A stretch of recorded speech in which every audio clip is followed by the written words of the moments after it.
For the last couple of years, there's been a lot of discussion about the all-digital future, the fact that eventually games will not physically exist. There won't be discs, there won't be cartridges, there won't be a way to actually own your stuff. Everything you buy is basically just going to be rented.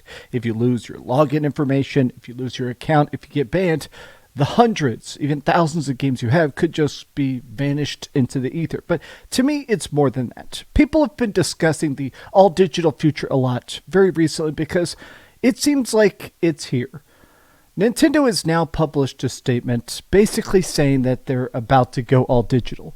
Ubisoft has hinted that you don't actually own your games, that this is just some sort of service. You're basically, even if you buy a game for 70, 80, 100 bucks, you don't really have it. You can't really customize it. You can't really mod it. It is still their art, their property, their stuff that they're allowing you to have. And I have to say that I'm more than just annoyed. I'm more than just nervous about this. I have this seething anger towards the all-digital future because it seems to undermine the foundation of video games.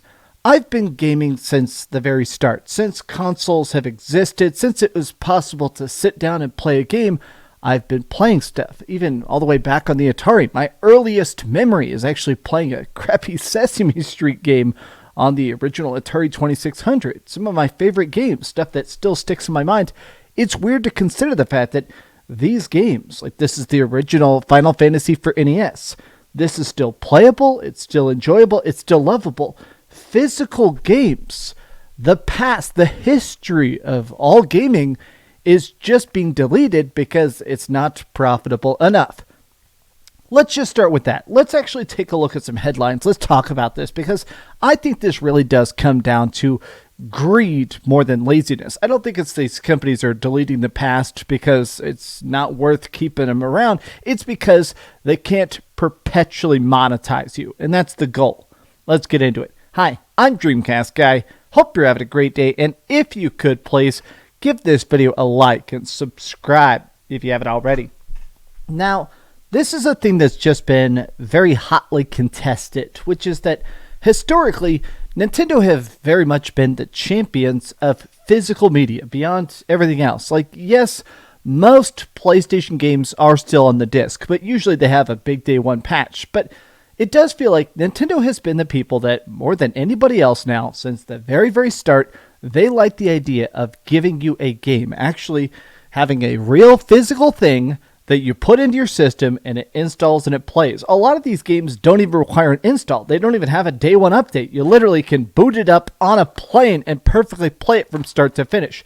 But now, Nintendo is basically saying they're done with that. And that's their official statement. So this is what they've recently been publishing. Like, oh, if you don't want a game card key, here's a handy dandy symbol to tell you that what you're buying doesn't actually have game data on it. Now, a lot of people have been very upset by this because President of Nintendo of America, Doug Bowser, says, in the immediate future, physical games are still part of our business. Game key cards are our way of publishing partners to bring more content to the platform. Now, immediate future is the biggest red flag of all time. If somebody says, yeah, for the immediate future, that's our plan, it means stuff's about to just be canceled. I mean, 100%. If they say, like, if you're working a job, if you're going on a date, and they say, oh, for the immediate future, this is going good, that means they're looking for your replacement, right? Still shocked by how badly Nintendo have, quite candidly, effed up the physical front. A massive surprise considering that significantly higher percentages of games on Switch, more than any other platform, are purely physical. I don't think they get the heat against game card keys. Now, to me, it's interesting because literally all the replies are like, bro, they're selling you postcards for $80. Oh, God. Game card keys are going to be the greatest issue for the Nintendo Switch 2 going forward, and it will destroy all preservation. Now, there has been a lot of discussion about preservation, about how games used to be playable forever. Like, obviously, I mentioned here the original Final Fantasy. You can still play this game. It's still here. It's still accessible. You can still take a physical cartridge into a physical console and play it. I do always think about just the historical value of being able to boot up a game, boot up a system, boot up and play something that you've bought. To me, Ownership actually matters. This system, this Game Boy, is so incredibly important to me. And it has tons of RPGs, it's got fan mods, it's got all sorts of stuff. And to me, I bought it. I own it. These companies want you to own nothing and like it. Now, the reason I have Doom up here is that recently, Doom the Dark Ages came out, and the numbers were abysmally bad. A lot of the early talks are that it was like something crazy, like a 70% decrease in sales of just Doom Eternal. So literally going from the second game in a series to the third game in the series, just absolute collapsing of the fan base. But it's also more than that. It said 2 million of the players are on Xbox and Xbox Game Pass, 500,000 on PS5, and the rest on PC. Now, the reason I'm highlighting that 500,000 on PlayStation 5 is because they clarified the fact that with PlayStation 5, the disc was fake. If you bought it, the disc was an 85 megabyte game key. You literally put it into your system and it completely downloaded the 77 gigs of the game off the internet. The physical disc is fake. And when I talked about this in a video, my comment section was completely bombarded by people that said, no disc, no buy. If I can't own the game, if I can't play the game, if the game isn't going to be able to be playable in the future, why buy it now? I truly believe these companies are doing this only because they're trying to find a way to jack up prices, to make everything perpetually their property. Already there's talks about how 60% of the Nintendo Switch 2 library is not physically there. And I think they're doing this because they want to charge you $80 for the game, $90, $100. They want to charge you as much as possible. And part of this is that they don't want to physically print it. Actually, making cartridges does cost. Some of the rough numbers are that it's $15 a cartridge.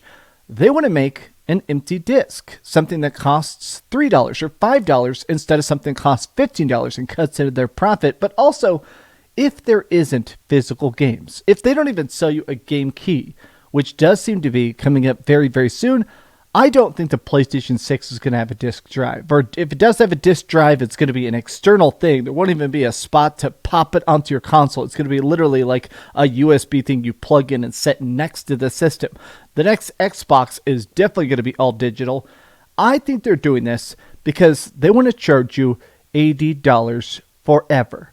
This has always been one of the things that does annoy me about Nintendo, is that they never drop prices. Games are $60 forever. One of the games that's coming to the Nintendo Switch 2 at launch is a $70 edition of Breath of the Wild. And to me, that's an absolute scam. These companies, though, they all want to follow in Nintendo's footsteps. They want to make it so you pay full price forever. For Assassin's Creed, for Call of Duty, nothing goes on sale ever. And if there is no resale market, there's no competition. You can just keep that price high forever. And if you don't like it, well, we'll just deactivate your copy. This stuff does genuinely start to make me nervous, and I am actually glad to be seeing some pushback. I have seen a lot of people saying Nintendo has entered their archvillain era. I think you just mean their villain era, but maybe archvillain is more appropriate. I won't be buying the Switch 2. Stick drift has not been fixed. DRM, you have to actually have the system. It won't even do anything until it does a giant day one update. Game key licenses. There's no games on cartridges. It just costs more. They can brick your console for whatever reason they choose, including SM posts. So literally, if you say something they don't like on social media, they could hypothetically just deactivate you. Now, this has actually been proven. They've made multiple statements. It's in their legal license agreement. They own your system. You do not own your Nintendo Switch 2. You're literally borrowing the Nintendo Switch 2 for $500. And as soon as they don't like it, they brick your console and brick your account forever. I am nervous about the all-digital future because I think it does make me feel weird about the idea that we're about to lose something substantial, something that we can't get back. When I see games like Dusk, I don't know, random example, Dusk. I've been playing Dusk recently. Very, very fun. I own it on Nintendo Switch. I also own it on PlayStation 5. It's a fun little Doom clone. It's on the cartridge, it's on the disc, it's playable. Doesn't need updates, doesn't need patches. It's just a fun damn game. It's just basically a copy of Doom, right? But a lot of stuff isn't going to have that luxury. Volunteers from Stop Killing Games movement have looked at over 700 games requiring an internet connection to see how many are playable after support ends. The results are bad. This shows the grim reality for game preservation that so many seem to neglect online. Online dependencies, no matter if multiplayer or single player, are a merciless obstacle. Despite massive efforts from fans, 70% of these games are about to be lost forever, and companies are barely doing anything against it. This is going to become an increasing problem, which is lost media. Maybe you've seen YouTube videos about that concept, lost media, but there are TV shows that are just gone. There's videos that are just gone. There's songs that are just gone. There is art that we cannot get back. And I am concerned about the fact that there's a lot of games that are just going to go away, where somebody wasn't able to download a backup of it, a digital version of it. There's going to be stuff that is just disappeared against our will. PT demo, online game, shooters that are just not profitable, and even though you love it, they're just gone. What happens when you're playing an online game and you spend hundreds and hundreds of dollars in microtransactions? It's your favorite game for years and years and years, and then the company goes out of business. They get bought, they get closed. It happens, right? Those dollars spent are just disappeared. People have actually tried to have lawsuits and stuff over this, and basically the counter argument from the companies is your payment is for the fun you're currently having. When we choose to shut it off, that's your problem, but it's not something we owe you. Ubisoft has even talked about this when it comes to The Division. They said, yeah, we're working on another Division game. We're working on all sorts of projects. If we choose it someday to shut these games down, you don't get a refund. Even if you did pay for the crew or the crew 2, those games are just gone. When they get deleted, we don't owe you because we own you. These games do make me concerned.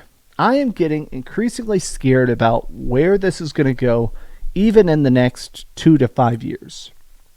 I'm a big believer that Elden Ring is one of the best games ever made. Elden Ring, one of my favorites, played it hundreds and hundreds of hours. I truly believe it is literally a masterpiece. Like, maybe if I ever gave an 11 out of 10 score to a game, obviously I rate things at a 10 out of 10, I would give the original Elden Ring 11 out of 10. It is that damn perfect. That first playthrough is something I'm never, ever going to forget.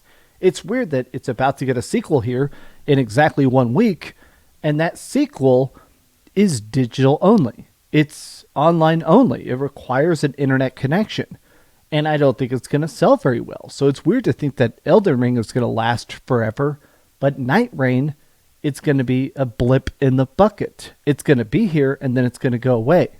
It's going to fade away. It's going to be deleted if it's not big enough. The sequel, basically, to Elden Ring will not outlive Elden Ring. I don't know. I want to do a rambly off-the-cuff talk because I have seen a lot of people saying that they are concerned that systems are just going to get more and more expensive, and with no customization, with no ability to reprogram stuff, with no ability to back up stuff, gaming is becoming a very scary hobby in a way that I didn't really predict was going to happen. But this has just been some off-the-cuff thoughts. How do you feel about, well, everything? How do you feel about video games right now? Tell me your thoughts in the comments down below. And if you enjoyed this video, be sure to give it a like, subscribe if you haven't already, and please keep dreaming. Oh, man. I'm actually worried about that. Also, get a Game Boy. I will always die on the hill that everybody should play the Game Boy Advanced. I think the Game Boy Advance is still... I feel like desert island, stuck on a desert island, I would totally just bring this flash cart. Thanks so much for watching that video. If you want to see something else, you can always click this link to see what I put up last, or, subscribe and see what's coming up next. Also, I promise that whatever I do, it'll try not to suck.